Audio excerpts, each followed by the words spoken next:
କୁହାଯାଏ କ୍ରୋଧ ଯମ ସମାନ ହୋଇଥାଏ। ସେ ଆସିଲେ ସବୁକିଛିର ବିନାଶ କରିଥାଏ। ସନ୍ତୋଷ ହିଁ ସୁଖ ବୈଭବ ପ୍ରଦାନ କରିଥାଏ। ବିଦ୍ୟା କାମଧେନୁ ସମାନ ହୋଇଥାଏ। ଲାଳସା ବୈତରଣୀ ସମାନ କଷ୍ଟକର ହୋଇଥାଏ। ଆମେ ଏହି କଥାଗୁଡ଼ିକୁ ବ୍ୟବହାରରେ ଆଣି ଏହି ଅନୁସାରେ ହିଁ କାର୍ଯ୍ୟ କରିବା ଉଚିତ। ଗୋଟିଏ ଗୁଣ 100 ଅବଗୁଣକୁ ଲୁଚାଇ ଦେଇଥାଏ। ଯେଉଁପରି କିଆ ଫୁଲରେ କଣ୍ଟା ହୋଇଥାଏ, କାଦୁଅରେ ହୋଇଥାଏ, ତଥାପି ନିଜ ସୁଗନ୍ଧରେ ସମସ୍ତଙ୍କୁ ନିଜ ଆଡ଼କୁ ଆକର୍ଷିତ କରିଥାଏ। ସେହିପରି ଗୋଲାପରେ ବି କଣ୍ଟା ହୋଇଥାଏ, କିନ୍ତୁ ତାର ମଧୁର ସୁଗନ୍ଧ ତାର ଏହି ଦୋଷକୁ ଲୁଚାଇ ଦେଇଥାଏ। ସୁଖ ସବୁବେଳେ କାହାକୁ ମିଳେ ନାହିଁ। ଏମିତି କୌଣସି ପ୍ରାଣୀ ନାହିଁ ଯିଏ କେବେ ବିମାର ହୁଏ ନାହିଁ। କୌଣସି କୂଳ ନିଷ୍କଳଙ୍କ ହୋଇନଥାଏ।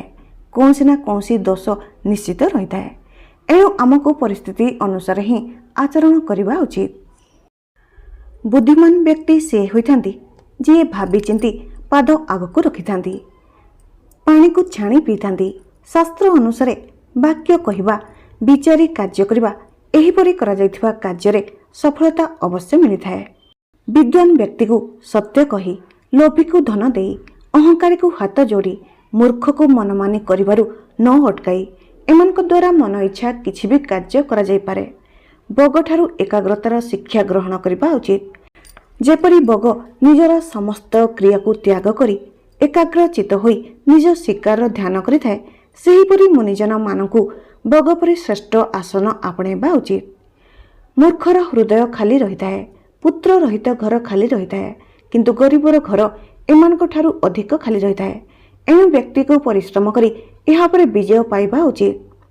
ଦୁର୍ଜନକୁ ସାହସରେ, ବଳବାନକୁ ଅନୁକୂଳ ବ୍ୟବହାରରେ, ସମାନ ଶକ୍ତିଶାଳୀକୁ ନମ୍ରତାରେ ଅବା ନିଜ ଶକ୍ତିରେ ବଶ କରିବା ଉଚିତ। ଅତିଥିକ ସତ୍କାର ନ କରିବା ଲୋକ, ଠକାରେ ଆସିଥିବା ବ୍ୟକ୍ତିକୁ ଆଶ୍ରୟ ଦେଉନଥିବା ଲୋକ, ଅନ୍ୟର ଭାଗ ହଡପ କରୁଥିବା ଲୋକ, ଏମାନେ ସମସ୍ତେ ମହାପାପୀ ହୋଇଥାନ୍ତି। ଯେଉଁ ବ୍ୟକ୍ତି ସବୁ ପ୍ରାଣୀମାନଙ୍କ ପ୍ରତି ସମାନ ଭାବ ରଖିଥାନ୍ତି, ଅନ୍ୟର ଧନକୁ ମାଟି ସମ ମନେ କରିଥାନ୍ତି ଓ ପର ସ୍ତ୍ରୀକୁ ମାତା ମଣିଥାନ୍ତି, ସେହି ହିଁ ପ୍ରକୃତ ବିଦ୍ୱାନ ଓ ବ୍ରାହ୍ମଣ ଅଟେ। ସିଦ୍ଧ ଔଷଧିର ମର୍ମ, ଗୁପ୍ତ ବାର୍ତ୍ତା, ଘରର ଭେଦ, ଅପମାନର କଥା, ଏହିସବୁକୁ ଗୁପ୍ତ ରଖିବା ହିଁ ହିତକର ହୋଇଥାଏ। ଦିନରେ ଦୀପ ଜଳିବା, ସମୁଦ୍ରରେ ବର୍ଷା, ଭରପେଟ ଖାଇଥିବା ବ୍ୟକ୍ତି ପାଇଁ ଭୋଜନ ଓ ଧନବାନଙ୍କୁ ଦାନ ଦେବା ବ୍ୟର୍ଥ ହୋଇଥାଏ। ଆଚାର୍ଯ୍ୟ ଚାଣକ୍ୟ ମାନବ ଜୀବନ ସମ୍ବନ୍ଧୀୟ ସବୁ ପରିସ୍ଥିତିରେ ତାଙ୍କ ନୀତିରେ 5ଟି କଥା କହିଛନ୍ତି। 5ଟି ବିଷୟରେ କହିଛନ୍ତି। ତାହା ସ୍ୱାସ୍ଥ୍ୟ ସମ୍ବନ୍ଧୀୟ ହେଉ କି ଶିକ୍ଷା ସମ୍ବନ୍ଧୀୟ ହେଉ, ମିତ୍ରତା ବା ବ୍ୟବସାୟ ସମ୍ବନ୍ଧୀୟ ହେଉ ଅବା ମହତ୍ତ୍ୱପୂର୍ଣ୍ଣ ବିଷୟ ହୋଇଥାଉ। ସେହି 5ଟି ନୀତି ବିଷୟ ଜାଣିବା ପୂର୍ବରୁ ଆପଣଙ୍କୁ ଅନୁରୋଧ କି ଭିଡ଼ିଓକୁ like, comment, share and subscribe କରନ୍ତୁ। ତେବେ ଚାଲନ୍ତୁ ଜାଣିବା ସେହି 5ଟି ନୀତି ବିଷୟରେ। ପ୍ରଥମ, ସବୁବେଳେ ଧର୍ମର ଜୟ ହୋଇଥାଏ ଓ ଅଧର୍ମର ପରାଜୟ ହୋଇଥାଏ। ସେଥିପାଇଁ ବ୍ୟକ୍ତିକୁ ଧ୍ୟାନ ଦେବା ଆବଶ୍ୟକ କି କ୍ରୋଧ ସମୟରେ ବି ଧର୍ମକୁ ଛାଡ଼ି ଅଧର୍ମ ମାର୍ଗରେ ଚାଲିବା ଅନୁଚିତ। କାହିଁକି ନା ବ୍ୟକ୍ତି କିଛି ବି ଉପାୟ କରିନେଉ, ସେ ଧର୍ମକୁ କେବେ ବି ପରାଜୟ କରିପାରିବ ନାହିଁ। ଏଥିପାଇଁ ଧର୍ମ ବିରୋଧରେ ଠିଆ ହେବା ଲୋକର ବିନାଶ ହୋଇଥାଏ। ଯେମିତି 100 କୌରବଙ୍କୁ ପଞ୍ଚୁପାଣ୍ଡବ ନଷ୍ଟ କରିଦେଇଥିଲେ। ଏଥିପାଇଁ କେବେ ବି ଧର୍ମର ରାସ୍ତା ଛାଡ଼ିବା ଉଚିତ ନୁହେଁ। ଦ୍ୱିତୀୟ, ନିଜ କ୍ରୋଧକୁ ନିୟନ୍ତ୍ରଣରେ ରଖନ୍ତୁ। କାହିଁକି ନା କ୍ରୋଧ ସମୟରେ ବ୍ୟକ୍ତି ଏମିତି ଭୁଲ କରିଦେଇଥାଏ ଯେଉଁଥିପାଇଁ ତାକୁ ପଛରେ ପଶ୍ଚାତାପ କରିବାକୁ ପଡ଼ିଥାଏ। ଯେତେବେଳେ ଶତ୍ରୁ ଦେଖିଥାଏ ଯେ ଆପଣ ନିଜ କ୍ରୋଧକୁ ନିୟନ୍ତ୍ରଣ କରିପାରୁନାହାନ୍ତି, ସେତେବେଳେ ସେ ଆପଣଙ୍କୁ ଅତ୍ୟଧିକ କ୍ରୋଧିତ କରିବା ପାଇଁ ଉସ୍କାଇଥାନ୍ତି। କାରଣ ଉସ୍କେଇବା ଶତ୍ରୁର ହତିଆର ହୋଇଥାଏ। ସେଥିପାଇଁ ସେ ସବୁବେଳେ ଉସ୍କେଇବା ପାଇଁ ଚେଷ୍ଟା କରିଥାଏ। ହେଲେ ଆପଣ କ୍ରୋଧରେ ଆସି ଏମିତି କିଛି ପଦକ୍ଷେପ ନେଇଯିବେ ଯେଉଁଥିରେ ସେ ଫାଇଦା ଉଠାଇ ପାରିବେ। ଶତ୍ରୁର ଏହି ଷଡ଼ଯନ୍ତ୍ରରୁ ରକ୍ଷା ପାଇବା ପାଇଁ ଚାଣକ୍ୟ ଆମକୁ ଏହି ଉପଦେଶ ଦେଇଛନ୍ତି କି ଯେବେ ଶତ୍ରୁ ଆମକୁ ଉସ୍କାଇବ, ସେତେବେଳେ ନିଜ କ୍ରୋଧକୁ ଏମିତି ସୀମିତ କରିନେବା ଉଚିତ ଯେପରି କଇଁଛ ନିଜ ଶରୀରକୁ ନିଜ ଖୋଳପା ଭିତରେ ସଙ୍କୁଚିତ କରିନିଏ। ତାହା ସହ ସେପରି ପରିସ୍ଥିତିରେ ଶତ୍ରୁକୁ ତୁରନ୍ତ କୌଣସି ଜବାବ ଦେବା ଉଚିତ ନୁହେଁ, ବରଂ ଧୈର୍ଯ୍ୟ ଧରି କାମ କରିବା ଉଚିତ। ଉଚିତ ସମୟ ଆସିଲେ ନିଜ ପୂର୍ଣ୍ଣ ଶକ୍ତି ଦ୍ୱାରା ପ୍ରହାର କରିବା ଉଚିତ। ତୃତୀୟ, ଆଚାର୍ଯ୍ୟ ଚାଣକ୍ୟ କହିଛନ୍ତି କି ଲୋକଙ୍କ ପାଇଁ ବଧିର ହୋଇଯାଆନ୍ତୁ। ଯେଉଁ ଲୋକମାନେ ଆପଣଙ୍କ ମନୋବଳକୁ ବଢ଼ାଇଥାନ୍ତି, ଭଲ ଉପଦେଶ ଦେଇଥାନ୍ତି ଓ ଆଗକୁ ବଢ଼ିବା ପାଇଁ ପ୍ରେରିତ କରିଥାନ୍ତି, ସେମାନଙ୍କ କଥା ତଥା ସମସ୍ତ ଉପଦେଶକୁ ଧ୍ୟାନ ଦେଇ ଶୁଣନ୍ତୁ ଓ ବିଚାର କରନ୍ତୁ। କିନ୍ତୁ ଯେଉଁ ଲୋକ ଆପଣଙ୍କ ଖରାପ ଚାହିଁଥାନ୍ତି, ଆପଣଙ୍କ ବିଷୟରେ ଖରାପ କଥା କହିଥାନ୍ତି, ଆପଣଙ୍କ ମନୋବଳକୁ ଭାଙ୍ଗିଥାନ୍ତି, ଆପଣଙ୍କ ମସ୍ତିଷ୍କରେ ନକାରାତ୍ମକ କଥା ଭରିଥାନ୍ତି, ଏମିତି ଲୋକଙ୍କ ପାଇଁ ଆପଣ ବଧିର ହୋଇଯିବା ହିଁ ଉତ୍ତମ ହୋଇଥାଏ। ଅର୍ଥାତ୍ କୌଣସି ବ୍ୟକ୍ତି ଯଦି ଆପଣଙ୍କୁ ଏହା କହିବା ପାଇଁ ଚେଷ୍ଟା କରିଥାଏ କି ତୁମେ ଏହି କାମ କରିପାରିବ ନାହିଁ, ତ ତାଙ୍କର ଏହି କଥାକୁ ଗୋଟିଏ କାନରେ ଶୁଣି ଆର କାନରେ ବାହାର କରିଦେବା ଉଚିତ। ତାଙ୍କୁ ଏମିତି ଦେଖାଇବା ଉଚିତ କି ତାଙ୍କ କଥାର କୌଣସି ପ୍ରଭାବ ଆପଣଙ୍କ ଉପରେ ପଡ଼ୁନାହିଁ। ଯେଉଁ ବ୍ୟକ୍ତିକୁ ନିଜ ଯୋଗ୍ୟତା ଉପରେ ସନ୍ଦେହ ହୋଇଥାଏ, ସେ ଅନ୍ୟ ଲୋକଙ୍କୁ ଏହିପରି କଥା କହିଥାନ୍ତି କି ତୁମ ଦ୍ୱାରା ଏହା ହେବ ନାହିଁ, ଏହା ତୁମେ କେବେ କରିପାରିବ ନାହିଁ। ସବୁ ମଣିଷର ଜୀବନରେ ଖରାପ ଚାହୁଁଥିବା ଲୋକ ନିଶ୍ଚିତ ଥାନ୍ତି, ଆଉ ଆପଣଙ୍କୁ ପ୍ରତ୍ୟେକ ପାହାଚରେ ହତୋତ୍ସାହ କରିବା ପାଇଁ ଚେଷ୍ଟା କରିଥାନ୍ତି, ଆଉ ଆପଣ ତାଙ୍କ କଥା ଶୁଣି ହାର ମାନି ନିଅନ୍ତି ଅବା ଏହି କଥାକୁ ଅଣଶୁଣା କରି ସଫଳତାର ଶୀର୍ଷରେ ପହଞ୍ଚି ତାଙ୍କୁ ମୁହଁତୋଡ଼ ଜବାବ ଦେଇଥାନ୍ତି। ଏହି ଦୁଇଟି ଜିନିଷ ଆପଣଙ୍କ ଉପରେ ନିର୍ଭର କରିଥାଏ। ଚତୁର୍ଥ, ଆଚାର୍ଯ୍ୟ ଚାଣକ୍ୟ କହିଛନ୍ତି କି ଦୁଷ୍ଟ ବ୍ୟକ୍ତି ଉପରେ କେବେ ବି ଭରସା କରନ୍ତୁ ନାହିଁ। ଦୁଷ୍ଟ ବ୍ୟକ୍ତିର ସ୍ୱଭାବ କେବେ ବଦଳି ନଥାଏ। ଆପଣ ତାଙ୍କ ସହ କେତେ ବି ଭଲ ବ୍ୟବହାର କରନ୍ତୁ ନା କାହିଁକି, କିନ୍ତୁ ଦୁଷ୍ଟ ସବୁବେଳେ ଦୁଷ୍ଟ ହିଁ ରହିଥାଏ। ଦୁଷ୍ଟ ବ୍ୟକ୍ତିଠାରୁ ବିଷଧର ଏହି ଦୁନିଆରେ ଆଉ କେହି ହୋଇ ନପାରେ।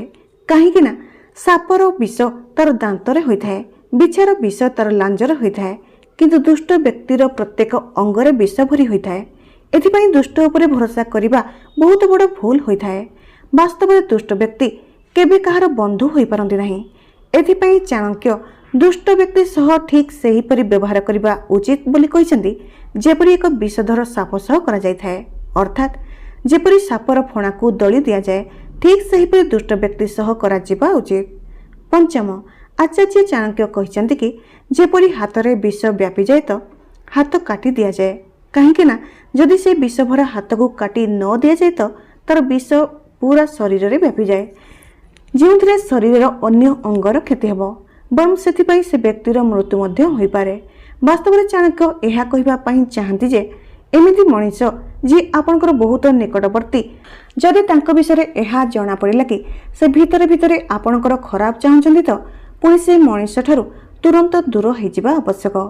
କାହିଁକି ନା ଏହି ସେ ଶତ୍ରୁ ହୋଇଥାଏ ଯିଏ ଆପଣଙ୍କୁ ସବୁଠାରୁ ଅଧିକ ଗଭୀର କ୍ଷତି ପହଞ୍ଚାଇଥାନ୍ତି। ଏହି ଶତ୍ରୁ ଆପଣଙ୍କର କେହି ବନ୍ଧୁ, ଭାଇ, ସମ୍ପର୍କୀୟ ମଧ୍ୟ ହୋଇପାରନ୍ତି।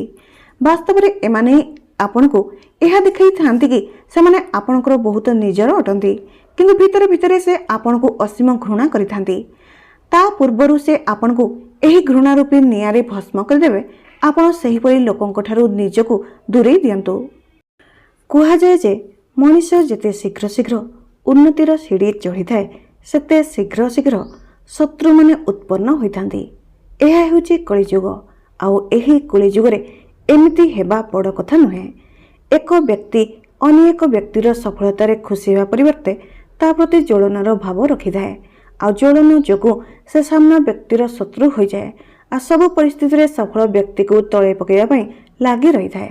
ଆଉ ଏପରି ଶତ୍ରୁକୁ ସାମ୍ନା କରିବା ପାଇଁ ଏହି ପ୍ରଶ୍ନ ଉଠିଥାଏ କି ଆମେ ତାକୁ କିପରି ସାମ୍ନା କରିପାରିବା, ଏଥିରୁ ରକ୍ଷା ପାଇବାର ଉପାୟ ଭାବିଥାନ୍ତି।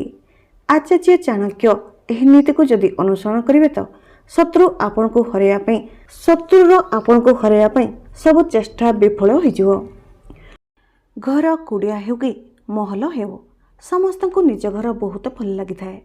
ଜୀବନରେ ସେହି କାମର ଚୟନ କରନ୍ତୁ ଯାହା ଆପଣ କରିବାକୁ ପସନ୍ଦ କରୁଛନ୍ତି। ଦେଖିବେ କେବେ ବି ଆପଣଙ୍କ କାମ ବନ୍ଦ ହେବ ନାହିଁ। ସବୁବେଳେ ଭଲ କାମ କରୁଥାନ୍ତୁ, ଲୋକେ ତାହାର ପ୍ରଶଂସା କରନ୍ତୁ କି ନ କରନ୍ତୁ। କାହିଁକି ନା ଅଧାରୁ ଅଧିକ ଲୋକ ଯେତେବେଳେ ଶୋଇ ରହିଥାନ୍ତି ତଥାପି ସୂର୍ଯ୍ୟ ଉଦୟ ହୋଇଥାନ୍ତି। ସିଂହର ପାଦରେ ଯଦି କଣ୍ଟା ଲାଗିଯାଏ, ଏହାର ଅର୍ଥ ନୁହେଁ କି କୁକୁରମାନେ ରାଜୁତି କରିବେ। କହିକରି ଭାବିବା ଓ ଭାବିକରି କହିବା ହିଁ ବ୍ୟକ୍ତିତ୍ୱ ହିଁ ବଦଳାଇ ଦେଇଥାଏ। ନିଜ ଉପରେ ଭରସା ରଖନ୍ତୁ। ଆପଣ ଜୀବନର ଏହି ପରିସ୍ଥିତିକୁ ସେହିପରି ପାର କରିନେବେ ଯେମିତି ଜୀବନର ଏବେ ପର୍ଯ୍ୟନ୍ତ ସବୁ ପରିସ୍ଥିତିକୁ ପାର କରିପାରିଛନ୍ତି। ବହୁତ ଭିଡ଼ରେ ଚାଲନ୍ତୁ ନାହିଁ, ନିଜ ରାସ୍ତା ନିଜେ ବାଛନ୍ତୁ ଓ ଲୋକଙ୍କୁ ଜିତି କରି ଦେଖାନ୍ତୁ। ଯେଉଁ ବ୍ୟକ୍ତି ନିଜ ଅହଙ୍କାର ଛାଡ଼େ ନାହିଁ, ଦିନେ ତାଙ୍କୁ ସମସ୍ତେ ଛାଡ଼ି ଦିଅନ୍ତି। କେବେ କେବେ ଖରାପ ଲୋକଙ୍କ ଚିକିତ୍ସା ବି ଖରାପ ପ୍ରକାରରେ କରିବାକୁ ପଡ଼ିଥାଏ। ଆଗରୁ ଲୋକେ ପରସ୍ପର ସାହାଯ୍ୟ ବଢ଼ାଉଥିଲେ, ଆଉ ଆଜି ଲୋକେ ଚିନ୍ତା ବଢ଼ାଉଛନ୍ତି। ଯେମିତି ଯେମିତି ଜୀବନର ପାହାଚ ଚଢ଼ିବା ଆରମ୍ଭ କରିଦେବେ ସେମିତି ଅନୁଭବ କରିବେ କି କେହି କାହାର ନୁହନ୍ତି। ଯେଉଁ ଦ୍ୱାରରେ ଆପଣଙ୍କର ସମ୍ମାନ ହିଁ ନାହିଁ ସେହି ଦ୍ୱାରକୁ ବାରମ୍ବାର ବାଡ଼େଇବା ଉଚିତ ନୁହେଁ। କୌଣସି ସରଳ ସିଧା ଲୋକ ସହ ଖରାପ ବ୍ୟବହାର କରନ୍ତୁ ନାହିଁ, କାହିଁକି ନା ଯେବେ ସୁନ୍ଦରତା ଦେଖାଉଥିବା ଆଇନା ବି ଭାଙ୍ଗିଥାଏ ତ ପ୍ରଚଣ୍ଡ ଧାର ଥିବା ହତିଆର ହୋଇଯାଏ। ଏକ ତେଢ଼ା ବ୍ୟକ୍ତି ହିଁ ସମସ୍ତଙ୍କୁ ସିଧା ରଖିପାରେ। ଯେଉଁ ଲୋକମାନେ ଆପଣଙ୍କୁ ବ୍ୟକ୍ତିଗତ ଭାବରେ ଜାଣିନାହାନ୍ତି ତାଙ୍କ କଥାକୁ ଗୁରୁତ୍ୱ ଦେବା ଉଚିତ ନୁହେଁ। ନିଜକୁ କ'ଣ କରିବାକୁ ହେବ ଏହା କେହି ଜାଣନ୍ତି ନାହିଁ, କିନ୍ତୁ ଅନ୍ୟକୁ କ'ଣ କରିବାକୁ ହେବ ତାହା ସମସ୍ତଙ୍କୁ ଜଣାଥାଏ। ଗଭୀରରୁ ଗଭୀର ସମ୍ପର୍କ ଯେତେବେଳେ ଭାଙ୍ଗିଯାଏ ସେତେବେଳେ ଲୋକେ ଜାଣିଥିବା ରହସ୍ୟ ସମସ୍ତଙ୍କ ଆଗରେ କହି ହୋଇଥାନ୍ତି। ନିଜ ଭିତରକୁ ଦେଖିବା ପାଇଁ କଲିଜା ଥିବା ଆବଶ୍ୟକ। ଅନ୍ୟର ନିନ୍ଦା କରିବା ପାଇଁ ତ ପ୍ରତ୍ୟେକ ବ୍ୟକ୍ତି ନିପୁଣ ହୋଇଥାଏ। ଧନ ଓ ସୁନ୍ଦରତାକୁ ନେଇ କେବେ ଗର୍ବ କରନ୍ତୁ ନାହିଁ, କାହିଁକି ନା ଦରିଦ୍ରତା ଓ ବିମାରୀ କେବେ ପଚାରି ଆସେ ନାହିଁ। ଖୁସି ଦେବା ଲୋକ ହୁଏତ ନିଜର ହୋଇ ନଥାନ୍ତୁ, କିନ୍ତୁ ଦୁଃଖ ଦେବା ଲୋକ ସବୁବେଳେ ନିଜର ହୋଇଥାନ୍ତି। ଭୁଲ ଓ ଭଗବାନଙ୍କୁ ମାନିବେ ତ ଦେଖାଯିବ। ଯେଉଁ ମଣିଷ ପ୍ରକୃତରେ ଭଲ ହୋଇଥାଏ ତାଙ୍କୁ ଦେଖାଇବାର କୌଣସି ଆବଶ୍ୟକତା ହିଁ ନଥାଏ। ମଣିଷକୁ ତାର ବୋକାମି ନୁହେଁ ଦରକାର ଠାରୁ ଅଧିକ ଚାଲାକି ବୁଡ଼େଇ ଦେଇଥାଏ। ସବୁବେଳେ ନୀରବ ରହିବାର ଅର୍ଥ ଗର୍ବ ହୋଇନଥାଏ, ବେଳେବେଳେ ନୀରବର ଅର୍ଥ ଧୈର୍ଯ୍ୟ ହୋଇଥାଏ। ମଣିଷ କେତେ ବି ଧନୀ ହୋଇଯାଉ କିନ୍ତୁ ସେ ତାର କଷ୍ଟ ବିକ୍ରି କରିପାରିବ ନାହିଁ ଓ ଶାନ୍ତି କିଣିପାରିବ ନାହିଁ। କୌଣସି ଜବାବ ନ ଦେବା ବି ଏକ ଜବାବ ହୋଇଥାଏ। ଏହି ଜବାବ ସବୁଠାରୁ ପ୍ରଭାବଶାଳୀ ଜବାବ ହୋଇଥାଏ। ସମୟର କୌଣସି ଭରସା ନଥାଏ, କେତେବେଳେ କାହାକୁ ଭିକାରୀ ତ କେବେ କାହାକୁ ରାଜା କରିଦେଇପାରେ। ଚିନ୍ତା କରିବାର ଅର୍ଥ କି ଈଶ୍ୱରଙ୍କ ବ୍ୟବସ୍ଥା ଉପରେ ସନ୍ଦେହ କରିବା। କିଏ କେଉଁପରି ମଣିଷ ତାହାକୁ ଭଲ ଭାବେ ମନେ ରଖିଥାଏ, କିନ୍ତୁ ସେ ନିଜେ କିପରି ଏହି କଥା ସେ ଜମାରୁ ଧ୍ୟାନ ଦେଇନଥାଏ। କେହି ବି ଆଜିର ଯୁଗରେ ବିଶ୍ୱାସୀ ହୋଇନଥାଏ। ଯେବେ ପର୍ଯ୍ୟନ୍ତ ଆପଣ ସହିବା ଛାଡ଼ିବେ ନାହିଁ ସେତେ ପର୍ଯ୍ୟନ୍ତ ଲୋକେ କହିବା ଛାଡ଼ିବେ ନାହିଁ। ବିବାହ ପାଇଁ ବଡ଼ ହୋଇଯିବା ଜରୁରୀ ନୁହେଁ, ବରଂ ନିଜ ଗୋଡ଼ରେ ଠିଆ ହେବା ବହୁତ ଜରୁରୀ ହୋଇଥାଏ। ସ୍ୱାର୍ଥରେ ଭରା ବନ୍ଧୁତା ଓ ଜବରଦସ୍ତିର ପ୍ରେମ ଅଧିକ ଦିନ ଚାଲେ ନାହିଁ। କୌଣସି ସରଳ ସିଧା ଲୋକ ସହ ଖରାପ ବ୍ୟବହାର କରନ୍ତୁ ନାହିଁ। ଏହି ତିନୋଟି ସମ୍ପର୍କଠାରୁ ସବୁବେଳେ ଦୂରେଇ ରୁହନ୍ତୁ। ପ୍ରଥମ, ମିଛ ପ୍ରେମ। ଦ୍ୱିତୀୟ, ସ୍ୱାର୍ଥପର ସାଙ୍ଗ। ତୃତୀୟ, ପଞ୍ଚାୟତ କରୁଥିବା ସମ୍ପର୍କୀୟ। ଯିଏ ସହୃଦୟରେ ସମ୍ପର୍କ ତୁଲାଇବେ ସେ ନିଶ୍ଚୟ କାନ୍ଦିବେ। ଏହା ହିଁ ହୋଇ ଆସୁଛି ଓ ଏହା ହିଁ ହେବ। ଭାବୁଛନ୍ତି ତ ରୋଜଗାର କିପରି କରିବେ ସେ ବିଷୟରେ ଭାବନ୍ତୁ, ଦୁନିଆ ବିଷୟରେ ନୁହେଁ। ଯେବେ ଆପଣ ଦରକାର ଠାରୁ ଅଧିକ ଭାବିଥାନ୍ତି ତ ଆପଣ ନିଜର ହିଁ କ୍ଷତି କରିଥାନ୍ତି।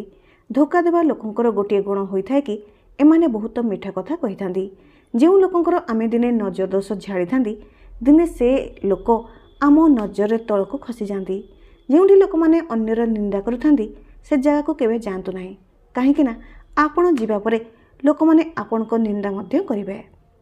ଆଜିର ଭିଡ଼ିଓଟି ଆପଣଙ୍କୁ କିପରି ଲାଗିଲା କମେଣ୍ଟ କରି ଜଣାନ୍ତୁ। ଭିଡ଼ିଓଟି ଆପଣଙ୍କୁ ଭଲ ଲାଗିଥିଲେ like, comment, share and subscribe କରନ୍ତୁ। ଧନ୍ୟବାଦ। ନମସ୍କାର।